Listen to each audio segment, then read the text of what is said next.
Balik sa GMA Regional TV Live mga kapuso, karong Lunes na gyud ang pagbukas sa klase sa mga pampublikong eskwelahan dinhi sa Pilipinas. Subay niini, mangumusta ta gikan sa Department of Education unsa naka-preparado ang ahensya ato mga eskwelahan sa pag-welcome sa atong mga estudyante taliwa niining new normal. Karong buntaga mga kapuso, makauban nato makadagkuan gikan sa departamento mismo. Undersecretary for Curriculum and Instruction USEC Diosdado San Antonio ug mismo sa mga kapuso ang Secretary sa Department of Education Secretary Leonor Briones. Good morning. Good morning. Good morning. Thank you so much for joining us, USEC San Antonio and Madam Secretary.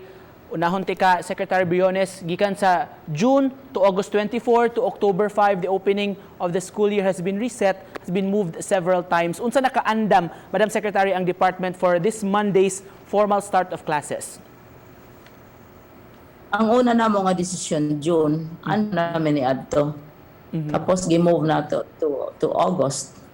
Unya, karon move sa President to October. So, andam mi sa June, mas andam mi karong October. Unya, daghan ang mga private schools sa Cebu o sa ubang parte sa Pilipinas, June pa nagsugod na sila. So, kung usapan nato atong istoryahan ang pagka-andam, andam as andam can be. Oo. Dili man gyud nato masulti nga completely andam ta. Kumusta na po, Secretary, ang atong enrollment statistics for this opening?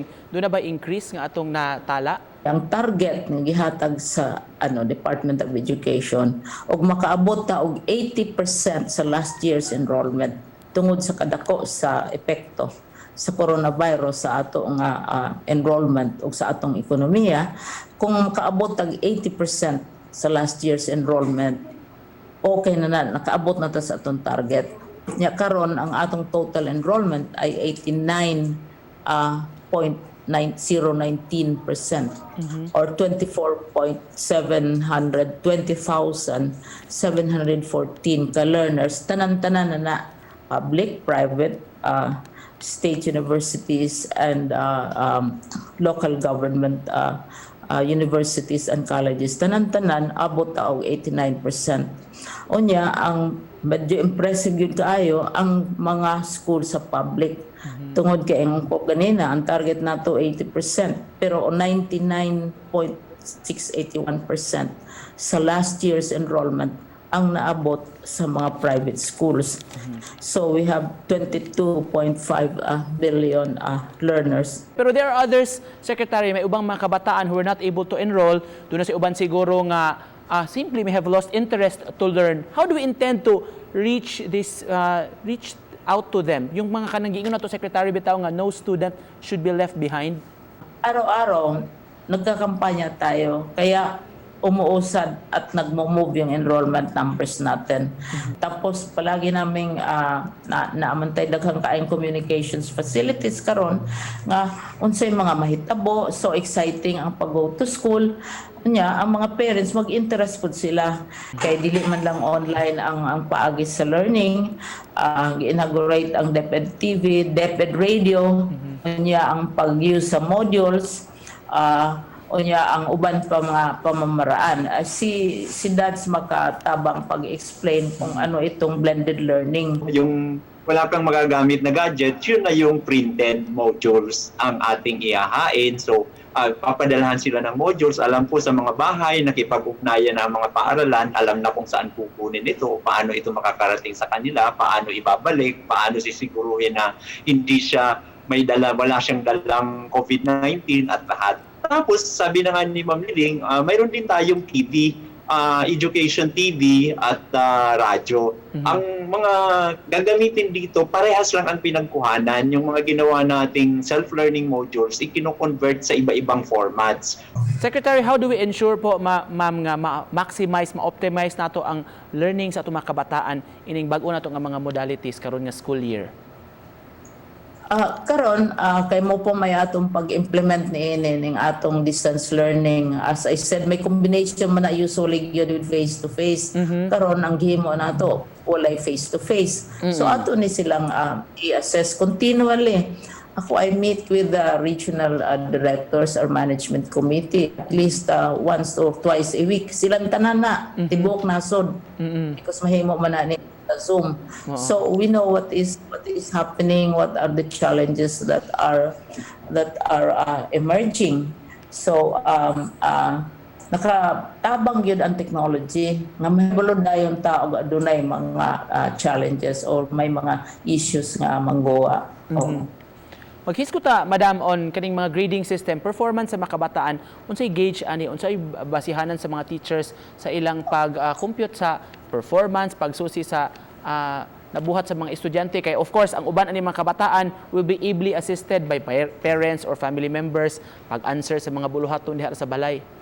Ang gagamitin natin ngayong 2020-2021, wala ring periodical test. Ititira natin yung dati, written outputs and performance tasks. So, habang sa distance learning, magsasubmit sila ng mga sagot nila sa mga quizzes, mga sinulat nilang reflection, o kung ano-ano pa na nagpapakita na may nauunawaan sila. Tapos maliban dyan, magbibigay din sila ng magsasubmit din sila ng performance activities. Pwede rin itong nakasulat o pwedeng yung mga naka-video o pinapakita nila na alam nila yung mga inaaral. So magkakaroon pa rin ng numerical grade ang mga bata at pag medyo magpakita na hindi niya talaga ginagawa yung mga gawain, baka hindi rin siya papasa. So gusto natin seryosohin din ng bata ang mga pinapagawa sa kanila kasi kailangan namang makapagpakita sila ng kaalaman at kasanayan sa mga inaaral. Thank you for that, Yusek. DepEd budget po. From an initial request of 1.1 trillion for next year's budget, you were allocated with around 606.5 billion pesos budget. Some groups are saying po, Secretary and Yusek, na this is not enough to cover the needs of the education sector, lalo na ngayong pandemya. Your thoughts on this po?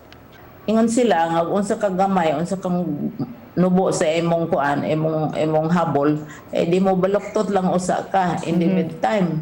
Oo. Pero daghang kaayo ko nga tabang niko. May kay ning blessing usahay ang poverty. One time I said during a budget hearing that poverty is a blessing. The lack of resources is a blessing. Because one, mapugos ka nga mahimo kang creative. Mangit paagi nga dili kay dako gasto. Ikaduha, daghang kaayong mutabang. Tungod kay niko sa tanan tingaling aktibidades sa atong gobyerno, sa atong society, education is the most loved. You have 100 million people who care about education. So karon dako kaayo ang mga wave of pagtabang gikan sa local governments, gikan sa civil society, gikan sa mga private individuals. Nay, usa ka question diri sa gikan mga isla diri sa Cebu, for example, Kaobian Island sa may Lapu-Lapu, mga low risk areas, Secretary, nga walay kaso sa COVID. Nay uban mo request unta og face-to-face class kay tungod sa kalisdanan sa telco signals, mga limitations. Posible ba maka face-to-face ani mga lugar nga wala ay kayo risgo sa COVID? Ang presidente wala man magsulti nga adunay exemption. Ningon man siya tanan gyud. Apan makita man nato ang logic sa ginapangayo na ining mga isla. Dili lamang sa mga isla sa Cebu, isla nga dool sa Negros, nga isla sa Mindanao, nga wala man gid sila maigo og COVID. Never heard magani nila ng COVID. Pero tungod kay mao na decision sa presidente, ato nang i-bring to his attention og musugot ba siya. All right, with that, pasensya kayo, limitado kayong oras namo karong buntaga. Magpasalamat mig dako sa oras kag gihatag ninyo namo karon, of course, kang Yusek Diosdado San Antonio sa DepEd ug ingon man kanimo Madam Secretary Leonor Briones sa Department of Education. Daghang salamat. Thank you so much and good luck sa atong Department of Education sa pagsugod na sa klase. Thank you, Yusek ug Secretary. Thank you po kanimo.